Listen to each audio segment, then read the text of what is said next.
विद्यार्थी मित्रों नमस्कार। केम छो बधा? हूँ राजेन्द्र पडियार यूट्यूब चैनल में आप सर्वेનું हार्दिक स्वागत करूँ છું। ધોરણ 10 સામાજિક વિજ્ઞાન વિષયમાં અત્યારે બે પાઠ, ઇતિહાસનું પ્રકરણ 1 અને ભૂગોળનું પ્રકરણ 8 બંનેના વિડિયો આપણે તમારી સમક્ષ મૂકી દીધા છે। દરેક ભાગમાં પુસ્તકમાં આપેલી માહિતીને ખૂબ સરળતાથી, ખૂબ સચોટતાથી તમારી સમક્ષ રજૂ કરવાનો પ્રયત્ન કર્યો છે। વિનંતી માત્ર એક જ છે કે ન માત્ર વિડીયોને જોવા ખાતર જોશો, એને ખૂબ ધ્યાનથી, વ્યવસ્થિત રીતે, પૂરી લગનથી જોશો અને જોયા પછી ન માત્ર પુસ્તક આધારિત જે માહિતી આપેલી છે પરંતુ જે સૂચનો પણ કરેલા છે એને ધ્યાનમાં લેશો અને ત્યારબાદ જે સૌથી અગત્યની જરૂરિયાત છે સારી નોટ બનાવવાની, એ આપ બનાવશો અને એની તૈયારી કરશો। અધ્યયન ચક્રના જે 4 પાસાઓ છે, આપણું જે અધ્યયન ચક્ર કહેવાય, એનું સૌથી પહેલું પાસું એ શિક્ષક દ્વારા તમને જે શીખવવામાં આવે છે એ પ્રથમ પાસું કહેવાય। બીજું પાસું છે એનું વ્યવસ્થિત રીતે લેખન કરવું। ત્રીજું પાસું છે વ્યવસ્થિત રીતે વાંચન કરવું અને ચોથું પાસું જે ઓનલાઈન શિક્ષણમાં થોડુંક અઘરું છે, સંભવ નથી, એ છે એને પૂછવું। હવે કોણ ન પૂછી શકે? તો જે માત્ર એવા મિત્રો છે કે જે યુટ્યુબ ચેનલ જોવે છે પરંતુ સીધા સંપર્કમાં નથી, એવા વિદ્યાર્થીઓ પાસે અમારો સીધો સંપર્ક ન હોય તો એ કદાચ પૂછી ન શકે। પરંતુ જે વિદ્યાર્થીઓ સીધા અમારા સંપર્કમાં છે એ ખાસ ક્યાંક પણ સમજણનો અભાવ હોય, એટલે કે મૂંઝવણ હોય, તો એ પૂછી શકે છે। હું એક ઉદાહરણ અને દ્રષ્ટાંતથી આ પાઠની શરૂઆત કરીશ, ખાસ એટલા માટે કે અત્યારે વિદ્યાર્થીઓ ઓનલાઈન શિક્ષણ જે લઈ રહ્યા છે બાય વિડીયો દ્વારા અથવા તો લાઈવ લેક્ચર દ્વારા, એમાં ક્યાંક વાલી અથવા વિદ્યાર્થીની એવી માનસિકતા છે કે ઓનલાઈનમાં સારી રીતે ન ભણી શકાય, અથવા તો ક્યાંક એવી માનસિકતા છે કે ભણેલું કદાચ પરીક્ષા ન લેવાય તો શું કામનું। તો એના માટેનું એક દ્રષ્ટાંત છે, આપ એને સાંભળજો અને એમાંથી સમજવાનો પ્રયત્ન કરજો। એક ગામ એવું હતું કે જેની અંદર ઘણા બધા સમયથી 2-3 વર્ષ એવો શ્રાપ મળેલો ભગવાનનો, ઇન્દ્ર ભગવાનનો, કે વરસાદ નહોતો પડતો। હવે ગામ લોકો બહુ ચિંતિત હતા, એટલે એમણે નક્કી કર્યું કે આ શ્રાપમાંથી મુક્ત કરવા માટે આપણે ભગવાન પાસે જઈએ, શંકર ભગવાન પાસે। એટલે શંકર ભગવાન પાસે જવા નીકળ્યા એટલે ઇન્દ્ર ભગવાને શંકર ભગવાનને કહ્યું કે મેં આમને જે શ્રાપ આપ્યો છે એમને હમણાં થોડાક સમય સુધી ચાલુ રાખવાનો છે, તો તમે કંઈક રસ્તો કાઢજો। એટલે ભગવાન મળી ગયા એવું કહેવાય। લોકો જ્યારે શંકર ભગવાન પાસે ગયા એટલે ભગવાને લોકોની વાત સાંભળી, ગામ લોકોની, અને પછી એવું કહ્યું કે ઇન્દ્ર ભગવાને શ્રાપ આપ્યો છે એટલે હું તમને એમાંથી તરત તો મુક્ત ન કરી શકું, એનો એક સમય હોય, પરંતુ હું જો ડમરું વગાડીશ મારું તો તમારા ગામમાં વરસાદ આવશે। આ રીતે ગામ લોકો પણ સમજી ગયા કે બંને ભગવાન પણ સમજી ગયેલા છે એકબીજા સાથે, એટલે નિરાશ રીતે પાછા ફરે। એ આખા ગામમાંથી એક એવો ખેડૂત હતો કે જે નિયમિત રીતે આ 2 વર્ષ અને 3જું વર્ષ પણ આવ્યું, નિયમિત રીતે પોતાના ખેતરમાં જાય, નિત્યક્રમ કરે, ખેતરને ખેડે, એમાં વાવેતર કરે, બધું ચાલુ રાખ્યું 2 વર્ષ સુધી। આ વર્ષે પણ કન્ટિન્યુ રાખ્યું। એકવાર ભગવાન આ રીતે નીકળ્યા તો એમણે આ ખેડૂતને કામ કરતો જોયો, બીજા કોઈને નહીં, તો એણે પૂછ્યું કે કેમ ભાઈ, તું ખબર છે શ્રાપ છે, વરસાદ નથી આવવાનો, છતાં પણ તું કામ કરે રાખે છે? તો કે એને ખબર નહોતી કે સામે ભગવાન છે।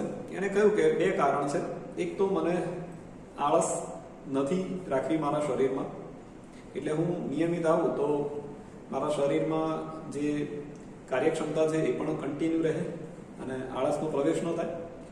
અને બીજું એક મહત્વનું કારણ છે કે હું મારા કામને ભૂલી ન જઉં જો લાંબા સમય સુધી વરસાદ ન આવે તો. ભગવાન શંકર ભગવાન પોતે હતા એટલે એ માં પાર્વતી પાસે ગયા અને પાર્વતીજીને જઈને વાત કરી કે આ પ્રકારે વાત કરી ખેડૂતે તો કે આપણે પણ કદાચ આપણી બાબતો ન ભૂલી જઈએ તો લાવ આપણે ડમરું વગાડવાનું ન ભૂલી જઈએ તો એને વગાડી દો. અને એ રીતે એમણે ડમરું વગાડવાનું શરૂ કર્યું એટલે તરત જ ગામમાં વરસાદ આવ્યો. હવે સ્વાભાવિક છે કે વરસાદ આવ્યો એટલે બાકીના ખેડૂતોને તો કોઈ તૈયારી હતી જ નહીં, માત્ર એક ખેડૂતે તૈયારી કરી હતી એટલે એના ખેતરમાં સરસ મજાનો પાક થયો અને એનો ફાયદો થયો. વાર્તા કાલ્પનિક છે પરંતુ એમાંથી આપણને બોધ એ મળે છે કે આપણે હંમેશા આપણા કામ સાથે જોડાયેલા રહેવાનું છે, આળસ નથી કરવાની અને કરેલું ક્યારે ફોગટ જતું નથી. એટલે ક્યાંક માની લો કે એવો ડર હોય, ક્યાંક ભ્રમ હોય કે પરીક્ષા નથી આવવાની તો પણ જ્ઞાન ક્યારે એડે જતું નથી. એવા એક શુભ સંદેશ, શુભ બોધ અને સારા હેતુ સાથે આપણે પાઠ નંબર 2 એની શરૂઆત કરવાની છે આપણા 10મા ધોરણના અભ્યાસક્રમની, જેમાં સૌથી પહેલા વાત આપણે કરીશું એના જે વિકલ્પો છે. દરેક પાઠમાં જેમ આપણે જઈ રહ્યા છીએ કે ક્યાં વિકલ્પો છે, ક્યાં કોઈ પણ પ્રકારનો પ્રશ્ન બને છે કે નહીં એ પેરેગ્રાફમાં, તો એના વિશેની આપણે ચર્ચા કરતા હોઈએ છીએ.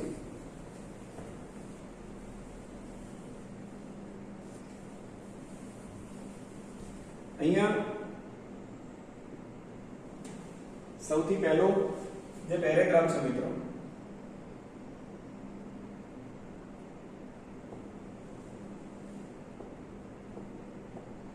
એમાંથી પ્રશ્ન બનશે જૈવિક વારસો એટલે શું?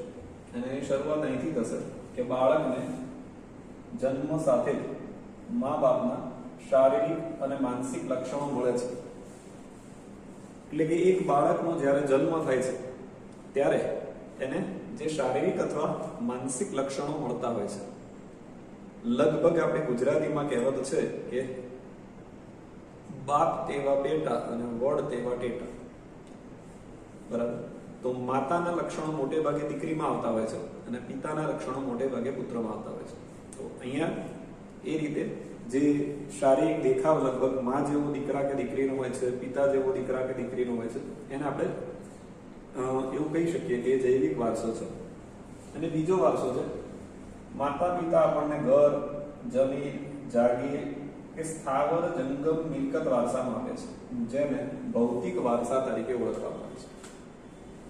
એટલે અહીંયા મુખ્ય બે બાબતો છે, એક જૈવિક વારસો અને બીજો ભૌતિક વારસો. ભૌતિક વારસો એટલે શું? તો માતા પિતા આપણને પોતાનું બનાવેલું ઘર વારસામાં આપીને જાય છે. ઘરની સાથે સાથે જમીન, જાગીર અથવા તો જે સોનું, ચાંદીના ઘરેણા કે રૂપિયા પૈસા જે કહી શકાય એવી મિલકતો ઊભી કરીને આપીને જાય છે, એના આપણે ભૌતિક વારસા તરીકે ઓળખીએ છીએ. તો અહીંયા સૌથી પહેલો આપણો જે પ્રયત્ન છે તમને સમજાવવાનો કે પહેલા પેરેગ્રાફમાંથી તમારે શું કરવાનું છે.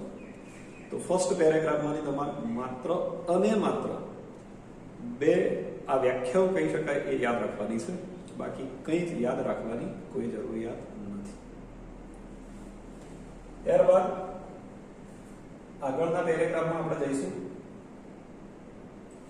તો આગળના પેરેગ્રાફમાંથી પણ તમને 2 વસ્તુ યાદ રાખવાની છે, માત્ર 2 વિકલ્પો યાદ રાખવાના છે. શેમાંથી શું યાદ રાખવાનું છે એનું ધ્યાન તમારે રાખવાનું છે. તો 2 વિકલ્પો કયા છે? તો ભારતમાં કેટલી કલાઓ પ્રચલિત હતી? અહીંયા તમને દેખાતું હશે કે પ્રાચીન ભારતમાં કેટલી કલાઓ પ્રચલિત હતી? તો પ્રાચીન ભારતમાં 64 જેટલી કલાઓ પ્રચલિત હતી. અને બીજો 9મા ધોરણનો જ પ્રશ્ન છે, એ છે વિશ્વ યોગ દિવસ કયો છે? તો એ છે 21મી જૂન, જેને આપણે વિશ્વ યોગ દિવસ તરીકે ઓળખીએ છીએ. એટલે અહીંયાથી પણ તમારે કોઈ 2 કે 3 ગુણનો પ્રશ્ન નથી કરવાનો, માત્ર 2 હેતુલક્ષી પ્રશ્નો લખવાના છે. એના પછી આગળ વધીએ તો આપણે અહીંયા જે પેરેગ્રાફ તમને કસ્બીઓની કરામત નામનો દેખાઈ રહ્યો છે એમાંથી કશું યાદ નથી રાખવાનું, એટલે જે નથી યાદ રાખવાનું એ લખવાનું પણ નથી. ત્યારબાદ આપણો પ્રથમ આ પાઠનો પ્રશ્ન કહી શકાય, એનું નામ છે માટીકામ કલા.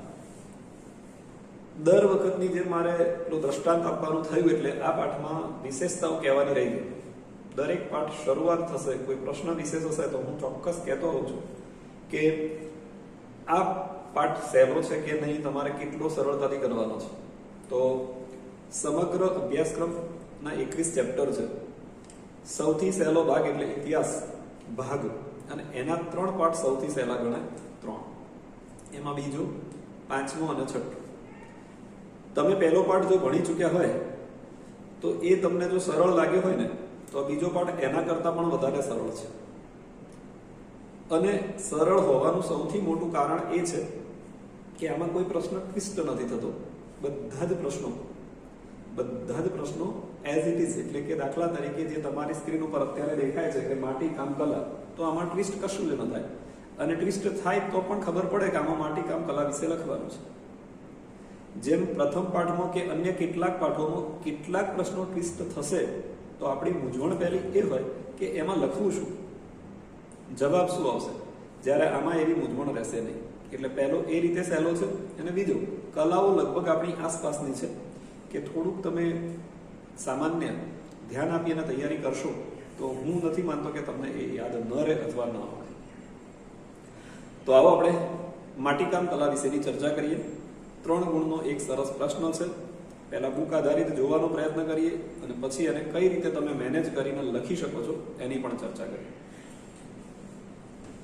પહેલું જ વાક્ય તમને લખીને આપ્યું છે અહીંયા કે માનવી અને માટી વચ્ચેનો સંબંધ એ ખૂબ જ પ્રાચીન છે. કેમ એવું કહ્યું છે? તો એવું કહેવાય છે કે આપણું જે શરીર છે, ગુજરાતી કહેવત કેટલાક પૂર્વજોએ મને કહેલી છે, અમારા વડવાઓએ, એ પ્રમાણે કે આપણું શરીર માટીનું બનેલું છે અને છેલ્લે મળી પણ માટીમાં જાય છે. તો એ રીતે આપણો સંબંધ જૂનો છે અને પહેલી આપણી જે શરૂઆત થઈ માનવ જીવનની એ પણ માટી સાથે થઈ હતી. એટલે પહેલું વાક્ય છે કે આપણો સંબંધ ખૂબ પ્રાચીન છે. બીજું વાક્ય પણ જે હું તમને સમજાવવાનો પ્રયત્ન કર્યો એ જ છે કે માનવીની જે જન્મથી લઈ અને મરણ એટલે મૃત્યુ સુધીની યાત્રા સમગ્ર માટી સાથે જોડાયેલી છે. જ્યારે ધાતુ બિલકુલ નહોતી શોધાઈ, એટલે કે ધાતુ એટલે લોખંડ કે તાંબુ કે અન્ય ધાતુઓ બિલકુલ નહોતી શોધાઈ, ત્યારે આપણે બધી જ વસ્તુ માટીમાંથી બનાવતા હતા. એટલે કે જે માટી કોઈની સાથે મિક્સ કરી કે એકલી માટી કે ચીકણી માટી કે પકવેલી માટી, આ રીતે આપણે કંઈક ને કંઈક બનાવતા. શું બનાવતા હતા એ તમને આવડે એવું છે? રમકડા બનાવતા, ઘડા, કુંડળી, કોડિયા, હાંડલા, માટીના ચૂલા, અનાજ સંગ્રહ કરવા માટેની કોઠી, આ બધું બનતું. કેટલાક નામ તમે સાંભળેલા હશે, કેટલાક નવા હશે. પેલા રમકડા પણ માટીના હતા. ઘડા એટલે પાણી ભરવાનું, કુલડી એટલે નાની એવી છાસને એના માટે સંગ્રહ કરવા માટે હતી, કોડિયા એટલે દીવા કરવા માટે, હાંડલા એટલે એ પણ એક દહીંની હાંડી જે કહેવાય એ પ્રકારે. એ સિવાય માટીના ચૂલા, રસોઈ અત્યારે પણ ગામડામાં ક્યાંક બનતી હશે. અને અનાજ સંગ્રહ કરવા માટેની કોઠી. અમે નાના હતા ત્યારે કવિતા આવતી હતી કે એક છોકરું રીસાણું, કોઠી પાછળ સંતાણું. તમે કદાચ સાંભળી હશે. તો એ કોઠીઓ ખાસ કરીને અનાજ સંગ્રહ કરવા માટે વપરાતી હતી અને બધું જ માટીમાંથી બનતું હતું.